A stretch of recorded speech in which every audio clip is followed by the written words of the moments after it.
Selamat malam jemaat yang terkasih di dalam Tuhan. Bersyukur kepada Tuhan oleh karena kasih setia Tuhan di dalam kehidupan kita. Pada malam hari ini Tuhan mengumpulkan kita bersama-sama dengan keluarga kita di rumah. Kita mau datang bersekutu bersama dengan keluarga kita di dalam hadirat Tuhan. Mari kita mengambil waktu teduh sejenak.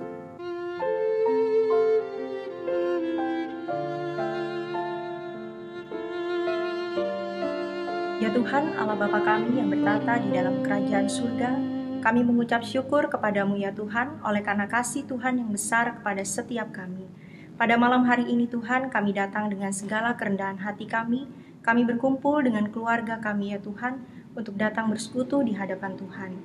Ampunilah kami ya Tuhan, atas segala dosa dan pelanggaran kami, supaya kami dilayakkan untuk datang di dalam hadirat Tuhan. Mampukan kami pada malam hari ini Tuhan, dan layakkanlah kami untuk dapat memuji Engkau, menyembah Engkau, dan juga mendengarkan kebenaran akan firman-Mu, dan terus menolong setiap kami ya Tuhan. Kami belajar bersama-sama untuk berdoa. Kiranya Engkau menuntun setiap kami, membimbing kami Tuhan, dan menolong setiap kami di dalam persekutuan kami pada malam hari ini. Di dalam nama Tuhan Yesus Kristus kami telah berdoa dan kami mengucap syukur. Amin. Jemaat yang dikasihi oleh Tuhan, Mazmur 100 ayat 4 sampai dengan 5 mengatakan demikian. Masuklah melalui pintu gerbangnya dengan nyanyian syukur, ke dalam pelatarannya dengan puji-pujian. Bersyukurlah kepadanya dan pujilah namanya. Sebab Tuhan itu baik, kasih setianya untuk selama-lamanya, dan kesetiaannya tetap turun-temurun. Marilah kita bersama-sama memujikan pujian saat kami berkumpul.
Jemaat yang dikasihi oleh Tuhan, firman Tuhan di dalam Amsal 17 ayatnya yang ke-22 mengatakan demikian.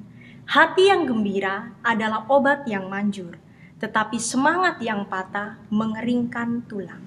Jemaat yang dikasihi Tuhan, kita bukan diajak bergembira oleh karena kesulitan ataupun kesusahan di dalam kehidupan kita. Tetapi hati yang gembira yang dinyatakan adalah obat yang manjur di dalam kehidupan kita, bukan karena persoalan kita, bukan karena masalah kita, tetapi karena kita memiliki Tuhan, memiliki Yesus, ya, memiliki Allah di dalam kehidupan kita. Walaupun kita tengah-tengah dirundung masalah ataupun persoalan hidup, kita tetap dikuatkan dan kita tetap ditolong serta dipelihara oleh Tuhan.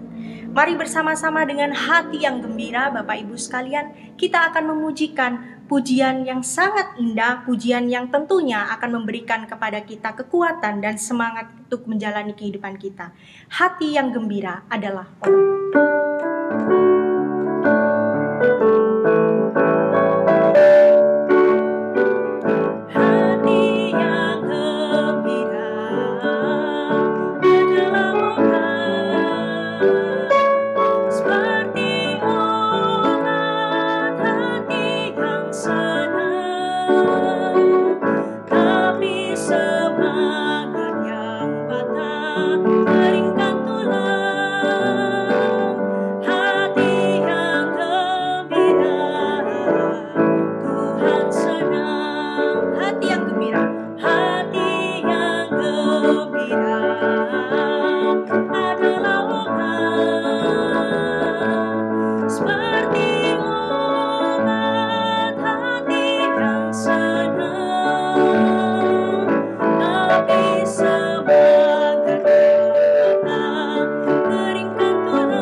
Hati yang gembira di dalam kehidupan kita membawa kita dapat melihat kasih Tuhan yang nyata di dalam kehidupan kita. Walaupun kehidupan kita penuh dengan tantangan dan juga rintangan, bahkan kesulitan yang sulit kita hadapi, tetapi hati yang gembira yang berasal daripada Tuhan akan terus memberikan kekuatan kepada kita. Bapak Ibu yang dikasihi Tuhan, kita akan bersama-sama berdoa pada malam hari ini. Kita bersyukur untuk kasih setia Tuhan dalam hidup kita, kemurahan hati Tuhan dan pemeliharaan Tuhan di dalam hal-hal jasmani dan juga rohani di dalam kehidupan kita. Yang kedua, kita berdoa untuk pertumbuhan rohani jemaat GKT Citra Raya. Mari kita berdoa. Bapa kami yang bertata di dalam kerajaan surga, kami sungguh mengucap syukur Tuhan karena kami memiliki Allah seperti Engkau, Allah yang luar biasa di dalam hidup kami. Kami menyadari Tuhan bahwa kami adalah manusia yang terbatas, sehingga kami sangat membutuhkan Tuhan di dalam hidup kami. Kami bersyukur sekali lagi karena kami memiliki Allah seperti Engkau, Allah yang tidak pernah membiarkan kami dan meninggalkan kami, tetapi Allah yang senantiasa terus mengingat akan kami, menilik kehidupan kami. Engkau Allah yang sungguh-sungguh luar biasa di dalam hidup kami. Tuhan, pada malam hari ini kami bersyukur untuk kasih Tuhan, untuk kemurahan hati Tuhan, untuk pemeliharaan Tuhan di dalam hidup kami. Bukan hanya hal-hal jasmani yang Tuhan berikan kepada kami, yang Tuhan cukupkan bagi kami, tetapi Tuhan juga memberikan hal-hal rohani bagi kami, mengajarkan kepada kami semakin hari kami boleh hidup dekat dengan Engkau, melalui relasi kami dengan Tuhan, melalui doa-doa kami, melalui pembacaan firman Tuhan kami sehari-hari, bahkan melalui firman Tuhan yang diperdengarkan melalui ibadah-ibadah. Tuhan, kami juga berdoa untuk pertumbuhan rohani setiap kami jemaat-Mu ya Tuhan. Kami menyerahkan hidup kami ke dalam tangan kuasa-Mu. Kami menyadari ya Tuhan, mungkin sudah lama kami mengikut akan Engkau, tetapi mungkin Engkau juga menyadari ya Tuhan, bahwa kehidupan kami saat ini mungkin kami tidak bertumbuh. Tetapi kiranya Tuhan, Engkau mengerti akan kami. Engkau tahu kelemahan kami, Engkau tahu keterbatasan kami. Oleh karena itu kami membutuhkan Engkau Tuhan, untuk senantiasa memberikan kepada kami kekuatan, memberikan kepada kami pertolongan anak-anak-Mu Tuhan saat ini, untuk kami bisa bertumbuh di dalam hal kerohanian kami, di masa-masa yang sulit, di masa-masa yang sukar Tuhan. Kami mau mendekatkan diri kepada Tuhan, kami membangun relasi kami dengan Tuhan, dengan baik, dengan intim, sehingga kami dapat mengerti apa yang Tuhan kehendaki di dalam hidup kami. Terima kasih Bapa, di dalam nama Tuhan Yesus Kristus kami berdoa dan kami mengucap syukur. Amin. Bapak Ibu yang terkasih di dalam Tuhan dan jemaat yang dikasihi oleh Tuhan, setiap kita dinyatakan oleh Tuhan, dibentuk oleh Tuhan, diciptakan oleh Tuhan, tentu dengan tujuan-tujuan yang sangat baik bagi kemuliaan nama Tuhan. Tuhan juga menginginkan kehidupan kita tentunya tidak terlepas daripada Tuhan melalui doa-doa kita, melalui relasi kita dengan Tuhan setiap hari. Oleh karena itu, biarlah kita mengingat kembali akan panggilan Tuhan di dalam kehidupan kita, membawa hidup kita sekarang ke tempat kudus Tuhan, kita menyerahkan seluruh kehidupan kita di hadapan Tuhan, dan membawa hati kita untuk bisa menjadi rumah doa di dalam kehidupan kita sehari-hari. Mari kita pujikan, jadikan aku rumah doamu. Ku bawa hidupku sekarang.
Mari jemaat yang dikasihi Tuhan, kita akan kembali berdoa. Kita berdoa untuk pergumulan dari jemaat GKT Citra Raya secara keseluruhan di dalam kesehatan, di dalam pekerjaan, di dalam pendidikan, dan pergumulan-pergumulan yang lain. Kita mau menyerahkan ke dalam tangan kuasa Tuhan. Kita juga berdoa untuk hamba-hamba Tuhan yang melayani beserta dengan keluarga, berkat juga untuk majelis dan juga aktivis gereja melalui setiap program-program yang sudah dilaksanakan, kiranya senantiasa boleh menjadi berkat bagi setiap kita. Kita juga berdoa yaitu untuk pemerintahan kita, yaitu negara Republik Indonesia. Kita berdoa untuk pemerintah, berdoa untuk Bapak Presiden Jokowi beserta dengan wakilnya dan seluruh jajarannya. Kita juga berdoa untuk seluruh tenaga medis. Kita menyerahkan untuk segala sesuatunya dapat dikerjakan dengan baik, dan juga kita terus berdoa untuk kondisi negara kita, bahkan secara khusus wilayah Surabaya. Kiranya Tuhan menolong dan memberkati supaya COVID-19 boleh dapat ditangani dengan baik. Mari kita berdoa.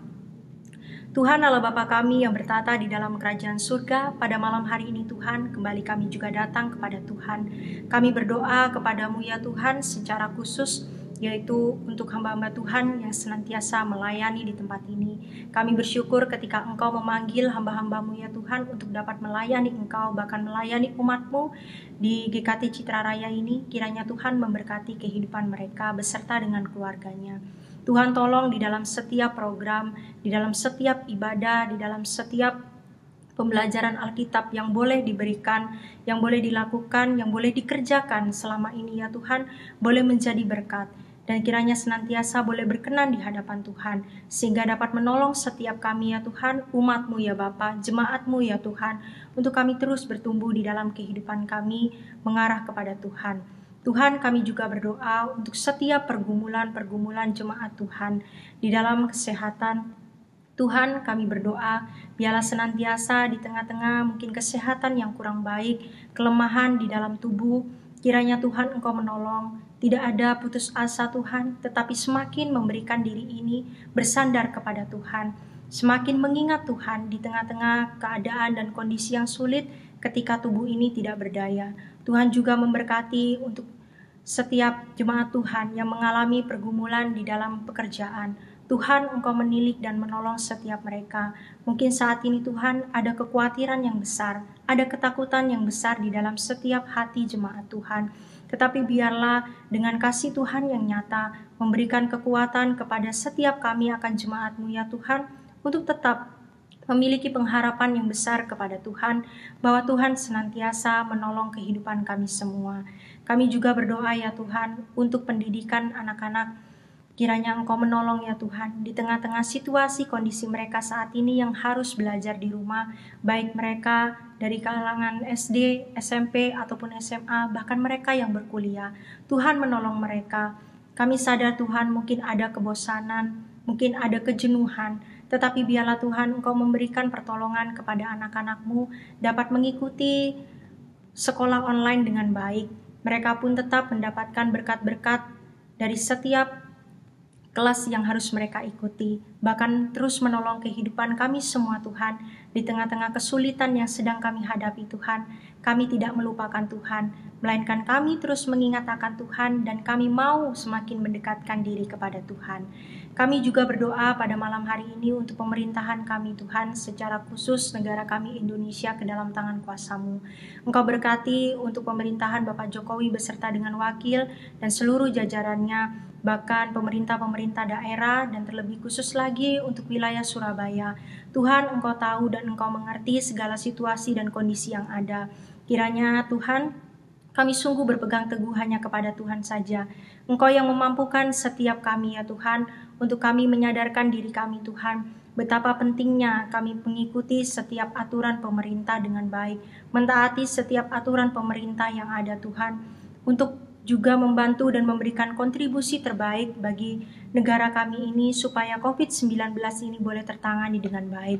Tuhan juga memberkati untuk seluruh tenaga medis, mereka juga tidak berputus asa di dalam kondisi saat ini Tuhan, tetapi mereka terus mengarahkan pandangan mereka kepada Tuhan untuk terus melakukan tugas dan tanggung jawab mereka sebagai relawan dan juga menolong kehidupan banyak orang ya Tuhan.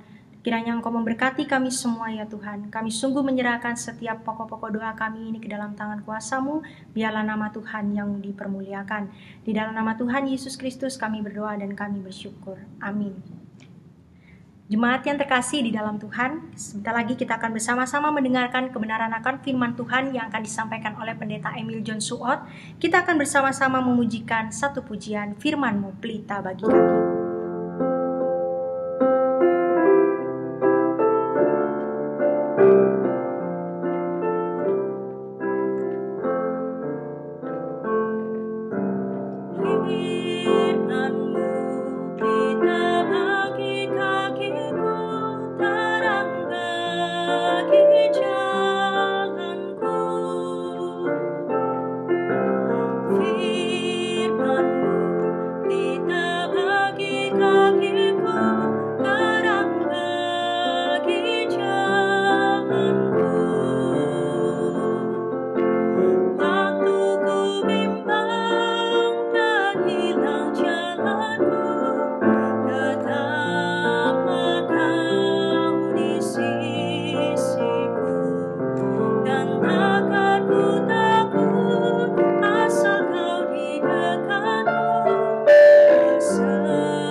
Jemaat yang dikasihi Tuhan, mari sebelum kita membaca firman Tuhan, merenungkan firman Tuhan, kita berdoa bersama-sama. Bapa yang di surga, pada hari ini kami datang dengan penuh kerendahan hati, kami minta pimpinan Roh Kudus, supaya kami sungguh-sungguh mendengarkan firman Tuhan, kami sungguh-sungguh dipenuhi Roh Kudus untuk berkonsentrasi kepada suara Tuhan, karena suara Tuhan adalah suara kehidupan. Suara Tuhan itu yang kami dengar, yang akan kami lakukan. Terima kasih Bapa, tolong kami semua. Di dalam nama Yesus, Tuhan dan Juru Selamat kami yang hidup, kami berdoa. Amin. Jemaat sekalian, mari kita membaca bersama-sama dari Roma 12 ayat yang pertama. Karena itu saudara-saudara, demi kemurahan Allah, aku menasihatkan kamu supaya kamu mempersembahkan tubuhmu sebagai persembahan yang hidup, yang kudus, dan yang berkenan kepada Allah. Itu adalah ibadahmu yang sejati. Banyak orang berkata bahwa beribadah secara online rasanya kurang mantep. Beribadah di rumah tanpa ada orang lain, cuma keluarga saja, rasanya kurang mantep, rasanya kurang afdol. Tapi perlu kita ingat saudara-saudara, gereja mula-mula adalah gereja yang beribadah di rumah-rumah. Rumah tangga Kristen. Mereka adalah cikal bakal dari suatu gereja yang besar di Yerusalem. Beribadah di rumah adalah sesuatu yang dilakukan oleh orang-orang Kristen zaman dulu. Jadi bukan sesuatu yang kurang sip atau bagaimana. Justru mulai dari rumah kita beribadah sungguh-sungguh. Dan pada saat kita beribadah bersama-sama dengan orang lain, dengan keluarga yang lain, di gedung gereja, di tempat di mana kita berada di gereja Citraland, Citra Raya, kita membawa semangat rohani yang berkobar-kobar, yang sudah kita nyalakan dari rumah kita masing-masing. Jadi saudara-saudara, bahwa beribadah di rumah itu sangat penting. Dan kita harus lakukan justru di dalam kehidupan kita. Kita beribadah bukan hanya di gedung gereja bersama-sama orang-orang lain, tapi juga justru yang penting beribadah di rumah harus kita lakukan di keluarga kita masing-masing. Nah, jadi saudara-saudara sekalian, tetaplah semangat beribadah, tetaplah semangat menyembah Tuhan, karena kita adalah milik Tuhan. Judul khotbah pada hari ini, hidupmu milik Tuhan. Hidupmu bukan milik aku lagi, bukan milikmu lagi, bukan atau milik siapa lagi, tetapi milik Tuhan.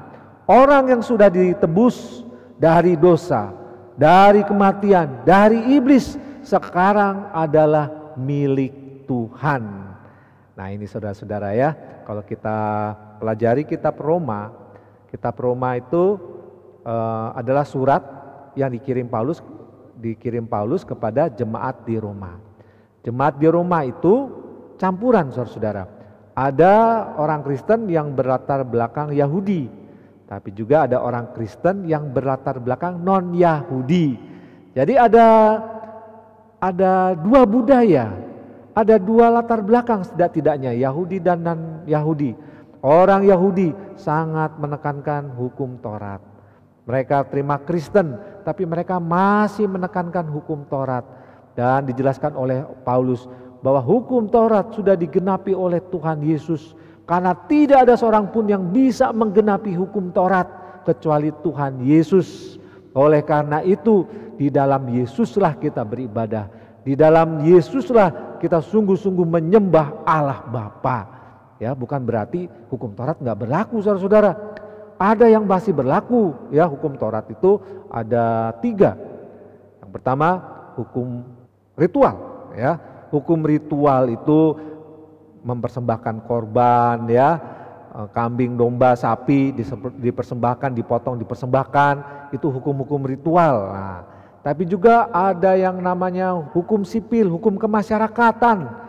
Itu juga ada, saudara-saudara. Salah satu contohnya adalah mata ganti mata, ya, tangan ganti tangan, nyawa ganti nyawa.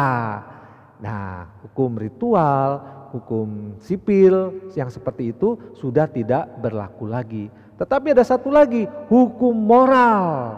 Nah, ini masih berlaku, saudara-saudara. Jangan membunuh, jangan memfitnah, itu hukum moral. Hormatilah orang tuamu, itu berlaku dari kita lahir sampai kita meninggalkan dunia ini. Dan itu berlaku bagi setiap orang. Ya, menghormati orang tua, menghormati orang yang lebih tua, menghormati orang yang lebih muda. Sesuatu yang memang harus dilakukan. Jangan mencuri, jangan membunuh, itu adalah hukum moral. Itu masih berlaku, saudara-saudara, ya. Jangan dipikir hukum Taurat sudah tidak berlaku. Yang tidak berlaku adalah hukum ritual. Karena itu sudah digenapi oleh Tuhan Yesus. Tuhan Yesus berkorban di atas kayu salib sebagai korban yang sempurna. Lalu hukum sipil, hukum kenegaraan, hukum kemasyarakatan itu juga tidak berlaku lagi. Karena kenyataannya banyak negara, banyak masyarakat yang berbeda-beda, dan itu diatur oleh hukum-hukum yang sesuai dengan zamannya. Nah, saudara-saudara, jadi hukum Taurat yang ditekankan oleh orang-orang Kristen Yahudi itu adalah hukum-hukum ritual, saudara. Hukum-hukum yang seperti itu, wah, ini sudah tidak berlaku. Tapi ingat, hukum moral masih berlaku. Di lain pihak, orang Kristen yang berlatar belakang non-Yahudi, mereka itu punya budaya, punya latar belakang sebagai penyembah berhala. Mereka masih teringat dengan makanan-makanan yang dipersembahkan kepada dewa-dewa mereka. Mereka masih teringat dengan pesta pora. Mereka masih teringat dengan kesenangan diri sendiri, bagaimana mereka dulu bebas dalam menyembah dewa. Ya, bebas dalam arti kata tubuh ini diumbar nafsunya, boleh apa saja. Wah, ini, dan itu menjadi apa? Pertentangan di dalam jemaat di Roma. Dan pasal 12, setelah Paulus menjelaskan doktrin atau ajaran-ajaran kekristenan bahwa hanya Yesuslah, hanya di dalam Yesuslah ada keselamatan, di dalam Yesuslah ada kesempurnaan, di dalam Yesuslah segala hukum Taurat sudah digenapi. Oleh karena itu kita harus menyembah Dia saja. Tidak ada lagi penyembahan berhala, tidak ada lagi untuk memuaskan nafsu hidupmu di dalam dunia itu, di dalam dunia ini, karena itu semua harus dipersembahkan kepada Tuhan, karena hidupmu milik Tuhan. Oleh karena itu Rasul Paulus menasehatkan, ya, dikatakan di sini Hendaklah kamu mempersembahkan tubuhmu. Nah ini, kalau dalam bahasa aslinya, mempersembahkan itu sacrifice, mengorbankan dirimu. Ini gambarannya seperti begini saudara. Kenapa Paulus ngomong begitu? Pada saat kita sudah ditebus, itu kita milik Tuhan. Dulunya milik iblis, milik kuasa gelap. Pada saat kita sudah ditebus dari kematian, ya, dari dosa-dosa kita ditebus sekarang menjadi milik Tuhan. Itu gambarannya Paulus itu menggambarkan seperti begini, seperti seorang budak. Dia dulu milik orang lain. Ya, zaman dulu ada perdagangan budak saudara yang sekarang sedang marak diprotes oleh orang-orang di seluruh dunia ya. Bagaimana ada orang kulit hitam merasa ditekan atau kulit berwarna merasa disisihkan oleh orang kulit putih begitu ya. Tapi itu sebetulnya produk zaman dulu. Produk zaman dulu yang masih terbawa zaman sekarang. Masih ada orang-orang yang mengagung-agungkan kelompok tertentu atau ras tertentu, tapi di dalam Tuhan semua adalah sama. Hitam, putih, kuning, coklat itu ciptaan Tuhan. Siapa yang menghina ciptaan Tuhan, apapun warna kulitnya, ya, dia bersalah, berdosa kepada Tuhan. Nah, zaman dulu saudara ya. Zaman dulu itu bagaimana ada seorang budak lalu ditebus oleh seseorang. Dia menjadi milik tuannya yang baru itu. Dia menjadi milik pemilik yang baru itu, bukan yang lama lagi. Dan hidupnya adalah hidup dari pemilik yang baru itu. Zaman dulu yang namanya budak tidak memiliki hak hidup. Kalau tuannya sudah tidak suka, ya, dia salah sedikit, dia bunuh pun tidak masalah saudara. Karena dia tidak punya hak hidup. Nah ini dia. Nah, mengorbankan tubuh, mengorbankan tubuh pada saat kambing, domba, sapi mau dikorbankan. Dia kan zaman dulu itu disembelih saudara, ya. Dia tidak punya hak hidup. Hidupnya sungguh-sungguh sudah dipersembahkan kepada pemiliknya yang baru. Jadi pada saat Paulus berkata, persembahkanlah tubuhmu, korbankanlah tubuhmu, sesungguhnya engkau adalah orang-orang yang sudah tidak memiliki hak hidup lagi. Hidupmu adalah milik Tuhan sekarang. Tetapi justru di dalam Tuhan engkau memiliki kehidupan itu. Karena di dalam dosa, di dalam kuasa iblis, di dalam kuasa maut, engkau tidak memiliki kehidupan. Tetapi di dalam Kristus engkau sekarang memiliki kehidupan itu. Jadi Paulus berkata begini, persembahkanlah tubuhmu. Tubuh yang bagaimana? Korbankanlah tubuhmu. Tubuh yang bagaimana? Pengertian orang-orang zaman itu, kalau korban itu pasti dipotong, pasti dibunuh, dibakar, habis. Tapi Paulus memberikan sesuatu yang baru. Di dalam Kristus justru ada kehidupan. Oleh karena itu, korbankanlah tubuhmu. Tubuh yang bagaimana? Tubuh yang hidup. Karena apa? Kita sudah memiliki kehidupan justru. Dulunya kita tidak punya hak hidup di dalam kuasa dosa. Hidup kita adalah pemberian Tuhan, tetapi sekarang kita harus berikan kepada Tuhan seutuhnya. Semuanya. Dan di dalam Tuhan justru ada kehidupan yang dicari oleh orang-orang di seluruh dunia ini. Bagaimana mereka mencari kehidupan? Sana sini gak ketemu. Di dalam Yesuslah ada kehidupan. Karena apa? Persembahkan tubuhmu yang hidup itu apa? Karena dalam hidupmu ada roh Allah. Roh Allah yang ada di dalam dirimu itu. Di dalam hidupku, di dalam diri manusia, orang Kristen yang percaya kepadanya. Itulah yang membuat kita hidup, saudara-saudara. Ya, tubuh adalah bait suci. Artinya apa? Allah mendiami tubuh kita. Dan Allah tidak semena-mena dengan hidup kita. Justru hidup kita dipeliharanya, dirawatnya, diberkatinya saudara-saudara. Bukan konsep sebagai budak. Kalau budak tuannya baik, wah ya bagus. Tapi budak kalau tuannya jahat ya dia gak usah mengeluh saudara-saudara. Karena memang dia tidak punya hak kehidupan.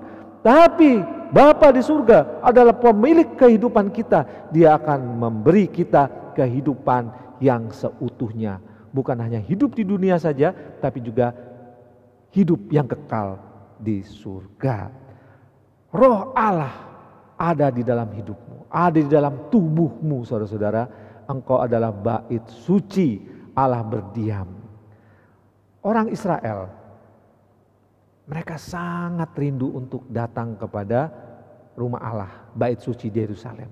Karena mereka berpikir, mereka punya konsep bahwa rumah Allah yang di Yerusalem itu adalah lambang kehadiran Allah.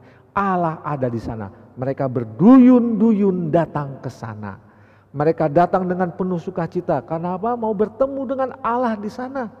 Nah, sekarang Allah sudah ada di dalam hidup kita. Kita menjadi bait kudusnya. Allah berdiam di dalam tubuh kita. Pertanyaannya saudara, ini suatu berkat bagi orang Kristen, bagi kita semua yang percaya pada Tuhan Yesus. Tapi pertanyaannya, apakah orang yang non-Kristen atau bahkan teman-teman seiman kita, orang lain melihat Allah ada di dalam hidupmu, melihat Allah ada di dalam tubuhmu, sehingga orang mau datang kepadamu, mau mendengarkan cerita daripadamu tentang firman Allah, mau mendengarkan kesaksian hidupmu, karena Allah ada di dalam tubuhmu. Kita harus bertanya saudara, hal-hal yang seperti itu. Kita adalah bait suci, tubuh kita sudah didiami, tubuh kita yang hidup ini adalah milik Allah dan Allah berdiam dalam hidup kita. Apakah orang lain melihat itu di dalam tubuh kita, di dalam hidup kita ini? Persembahkanlah hidup, persembahkanlah tubuhmu yang hidup itu kepada Tuhan. Karena di dalam Tuhan ada kehidupan. Yang kedua saudara, tubuh yang bagaimana yang harus dikorbankan itu? Tubuh yang kudus. Pertanyaannya, adakah orang yang suci, yang kudus, tanpa cacat, tanpa dosa di dunia ini? Roma 3:23 berkata semua orang telah berbuat dosa. Bahkan perjanjian lama juga berkata demikian, tidak ada orang benar di hadapan Allah. Kita ini bagaikan kain pel yang kotor, saudara-saudara. Tidak ada manusia yang benar di hadapan Allah, yang suci. Tidak ada yang kudus, tidak ada. Hanya satu saja yang kudus, yaitu Tuhan Yesus. Dia dicobai tapi tidak berdosa. Dia sungguh-sungguh mengalami apa yang namanya penderitaan, tapi dia tidak berdosa. Dia tetap mengikuti kehendak Allah. Sehingga yang namanya kudus, suci hanya Tuhan Yesus saja. Tapi kita diperintahkan untuk mempersembahkan, mengorbankan tubuh yang kudus itu. Nah, kudus juga itu berarti bukan hanya suci, tanpa dosa, tapi ada satu pengertian yang lain yang harus kita pahami baik-baik, yaitu kudus kita dipisahkan. Kalau kita dinasihatkan untuk mengorbankan tubuh kita, berarti kita memisahkan tubuh ini dari kehidupan dosa, dari kehidupan yang lama, dari kehidupan yang tidak berkenan kepada Allah. Ya, kita memisahkan diri dari dunia yang fana ini, yang jelek ini, yang penuh dosa ini, memisahkan diri untuk untuk mengorbankan diri kita, mempersembahkan diri kita kepada Tuhan. Kita ingat bukan? Dalam jemaat di Roma tadi saya sudah katakan, yang ada yang berlatar belakang dari non-Yahudi. Mereka tuh suka percabulan dan diperbolehkan di dalam agama mereka yang dulu. Orang Kristen dinasehati untuk memisahkan dirinya dari hal-hal seperti itu, dari percabulan, dari penyembahan berhala. Jangan lagi, itu sudah tidak berlaku lagi dalam Kristen. Engkau harus berpisah memisahkan diri daripada dunia ini. Hal-hal yang sudah tidak berkenan itu. Ya, jadi kudus artinya kita apa? Kita sungguh-sungguh, ini Tuhan, aku korbankan, aku persembahkan tubuhku yang hidup ini dan yang kudus ini kepadamu. Aku berbeda dengan dunia, aku tidak lagi menuruti hawa nafsu hidupku. Percabulan, pesta pora, penyembahan berhala, itu sudah tidak aku lakukan lagi. Engkaulah satu-satunya Allah yang aku sembah, di mana aku mempercayakan tubuhku, hidupku kepadamu. karena di dalam Engkau justru ada kehidupan dan kekudusan. Nah, saudara sekalian, jadi jemaat di Roma dinasihati Paulus supaya sungguh-sungguh memperhatikan hidup mereka. Mereka harus berbeda dengan dunia ini, harus meninggalkan yang lama karena mereka sudah ciptaan baru. Hidupnya adalah sudah milik Tuhan. Yang ketiga, saudara, ya, tubuh yang bagaimana? Yang pertama yang hidup, karena ada Roh Allah di situ. Yang kedua yang kudus, engkau harus memisahkan diri dari kehidupan dunia yang bobrok, yang penuh dosa ini. Yang ketiga, berkenan kepada Allah. Ini penting, saudara. Banyak orang berusaha sebisa mungkin diterima oleh Allah, saudara. Tetapi kalau Allah tidak berkenan, itu sia-sia. Itu bagaikan Kain dan Habil, saudara. Kita tahu cerita itu bukan? Bagaimana Habil dan Kain mempersembahkan persembahan mereka. Yang satu, Kain mempersembahkan dari apa? Hasil buminya. Yang kedua, Habil mempersembahkan dari ternaknya. Yang diterima adalah yang Habil.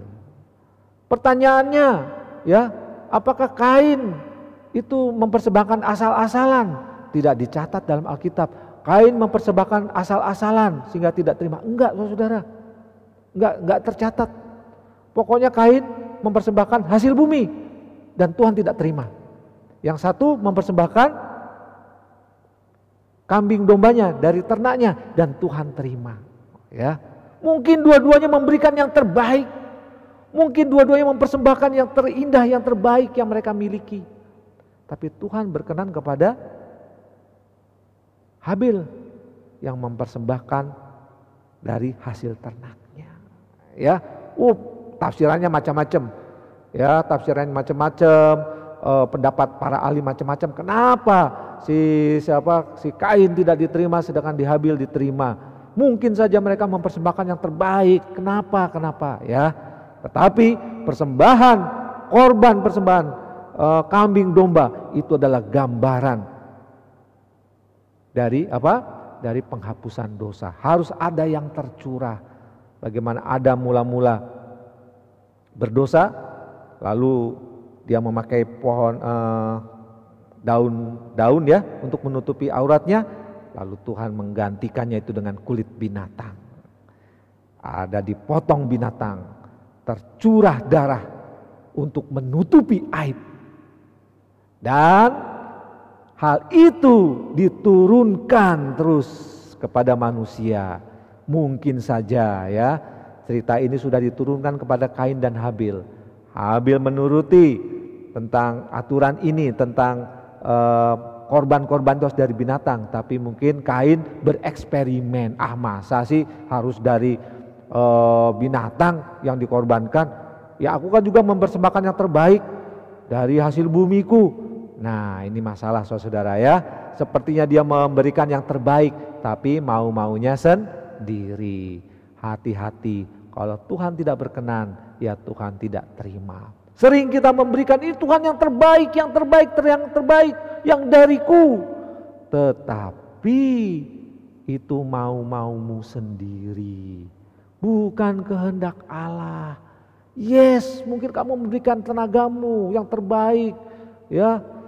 Tetapi aku tidak menghendaki itu. Aku menghendaki yang lain. Coba dengar suaraku. Coba dengar firman Tuhan. Apa yang harus engkau lakukan. Jadi saudara-saudara, berkenan kepada Allah itu sungguh-sungguh sesuatu yang harus kita kejar. Yang harus kita perjuangkan, yang harus kita pikirkan, kita doakan. Tuhan, apakah aku sungguh berkenan kepadamu? Aku mempersembahkan tubuhku yang hidup ini, yang kudus ini. Tapi apakah itu berkenan kepadamu? Mungkin saja aku berpikir lain, yang kudus yang begini, yang hidup yang begini. Tapi tidak sesuai dengan kehendak-Mu ya Bapak. Ampuni dosaku. Oleh karena itu ya Bapak, saudara sekalian, teruslah berdoa. Tuhan tolong saya untuk selalu melakukan kehendak-Mu. Orang Kristen adalah orang-orang yang sungguh-sungguh ingin melakukan kehendak Tuhan, mendengarkan suara Tuhan. Keintiman dengan Tuhan akan membuat kita apa? Makin peka dengan kehendak Tuhan. Jadi sekali lagi saudara-saudara, marilah sesuai dengan nasihat Rasul Paulus, nasihat firman Tuhan, kita mempersembahkan tubuh ini, hidup ini, akal budi kita, tubuh ini secara keseluruhan saudara-saudara ya. Tubuhmu korbankan itu, bukan korban yang mati tapi yang hidup. Karena roh Allah sudah ada dalam hidupmu, dalam hidupku, dalam hidup kita. Yang kudus, kita memisahkan diri dari kehidupan dunia yang bobrok, yang jelek, yang penuh dosa ini. Dan kita selalu minta bimbingan Tuhan supaya apa yang kita lakukan sungguh berkenan pada Tuhan. Baik di dalam bisnismu, di dalam studimu, baik di dalam pelayananmu, di dalam kehidupanmu sehari-hari. Semuanya itu harus sungguh-sungguh berkenan pada Allah. Itu adalah ibadahmu yang sejati. Ibadah saudara bukan hanya di rumah saja. Ibadah bukan hanya di gedung gereja saja atau di tempat-tempat tertentu saja. Tetapi Allah kita adalah Allah roh. Dia harus disembah dalam roh dan kebenaran. Dan roh itu tidak dibatasi oleh tembok-tembok atau tempat-tempat. Jadi di mana saja kita bisa beribadah, kapan saja, di mana saja, oleh siapa saja kita bisa beribadah kepada Tuhan. Artinya saudara-saudara, di dalam setiap kehidupanmu, di setiap langkahmu, di setiap nafas hidupmu, di setiap detik waktumu, kita harus beribadah kepada Tuhan, melakukan yang berkenan kepada Tuhan. Karena hidup kita bukan hidupmu lagi, bukan hidupku lagi, tetapi hidup ini adalah milik Tuhan. Persembahkanlah hidupmu kepada Tuhan dari sekarang, jangan tunggu besok, dari sekarang sampai kita berjumpa dengan Tuhan. Mari kita berdoa. Terima kasih Tuhan, kiranya Tuhan menyempurnakan pemahaman kami, pendengaran kami, pikiran kami, supaya kami sungguh mengerti firman Tuhan. Dan kami berjanji Tuhan untuk melakukan firman-Mu. Terima kasih Bapa, berkati umat-Mu di dalam pergumulan masa-masa pandemi corona ini. Tolong Tuhan untuk selalu ingat melakukan yang terbaik untuk kemuliaan Tuhan. Selalu melakukan kehendak Tuhan. Tubuh ini dipersembahkan sungguh-sungguh kepada Tuhan. Terima kasih Bapa, terima kasih. Di dalam nama Yesus, Tuhan dan Juru Selamat kami yang hidup, kami berdoa. Amin.